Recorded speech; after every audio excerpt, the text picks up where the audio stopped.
Në pazarin e ri në Sanxhak u organizua për herë të parë festa kulturore e nëntorit të flamurit me muzikë dhe valle të mirëfillta shqiptare në kuadër të programit kulturor Nëntor Lugine. Atmosfera ishte e mbushur me gëzim, energji dhe emocione kombëtare, ku shqiptarët e Sanxhakut festuan me motive tradicionale dhe pjesë artistike, kushtuar identitetit dhe kulturës shqiptare.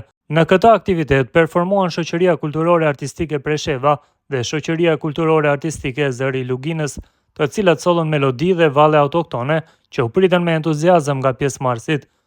Ngjarja u mbështet nga Ministria e Turizmit, Kulturës dhe Sportit e Republikës së Shqipërisë nën monitorimin e Ambasadës së Shqipërisë në Beograd dhe me mbështetjen e Këshillit Kombëtar Shqiptar. Sipas organizatorëve, festa synon të forcojë lidhjet kulturore mes shqiptarëve në Sanxhak dhe të promovojë trashëgiminë artistike e kombëtare në këtë rajon. Sanxhaku frymoi veç shqip, u theksua në njoftim. Për të gjithë ata që nuk besuan, viti 2 të radhas i festimit të flamurit tonë në Sanxhak, kjo është për të gjithë ata që më pyesin çfarë keni bërë për kombin shqiptar në Sanxhak.